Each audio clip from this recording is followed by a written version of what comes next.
السلام علیکم دوستوں، آپ سن رہے ہیں عجب قصے جو سنو تو روح تک اتر جائیں۔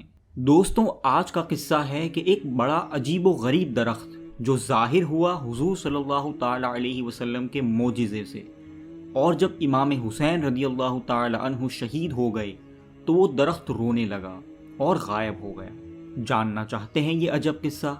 تو مکمل ویڈیو ضرور دیکھیں۔ حضرت ام معبد کی بہن کی صاحبزادی حضرت ہند کا بیان ہے کہ ایک مرتبہ اللہ کے پیارے رسول صلی اللہ تعالی علیہ وسلم میرے خیمے میں تشریف لائے۔ کچھ دیر آرام فرمانے کے بعد جب بیدار ہوئے تو پانی طلب فرمایا۔ اس پانی سے اپنے دونوں ہاتھوں کو دھویا اور کلی فرمائی۔ خیمے کے باہر جھاڑیوں میں جہاں پر حضور صلی اللہ تعالی علیہ وسلم نے کلی کا پانی ڈالا تھا، صبح ہم نے دیکھا تو وہاں پر ایک عجیب قسم کا درخت پیدا ہو گیا۔ اس میں بڑے بڑے پھل لگے ہوئے تھے جن میں عنبر کے جیسے خوشبو اور شہد کے جیسی مٹھاس تھی۔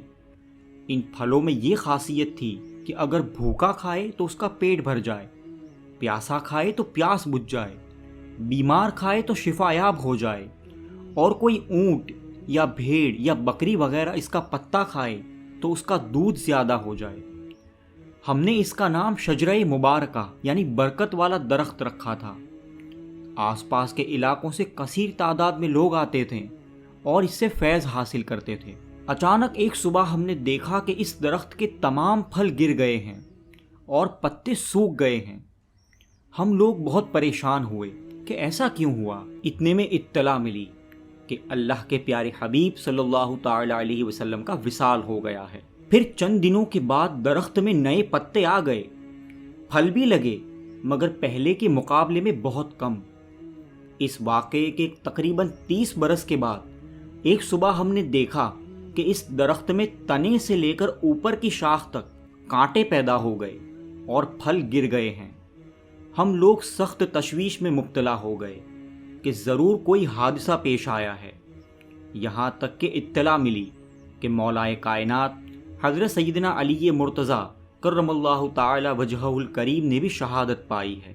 اس کے بعد اس درخت میں پھل نہیں لگے، محض پتے باقی رہ گئے۔ ہم لوگ ان پتوں سے ہی فیض حاصل کرتے رہے۔ کچھ دنوں کے بعد ایک صبح ہم نے دیکھا کہ اس مبارک درخت کے تنے سے تازہ خون جاری ہے، پتے سوکھ کر گر گئے ہیں۔ ہم لوگوں نے گمان کیا کہ شاید پھر کوئی بڑا حادثہ رونما ہوا ہے۔ دن اسی وحشت اور پریشانی کے عالم میں گزرا۔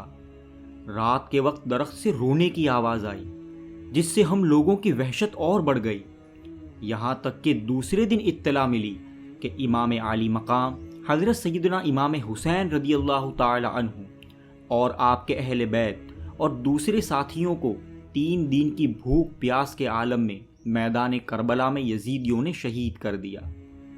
پھر وہ درخت کبھی بھی شاداب نہیں ہوا۔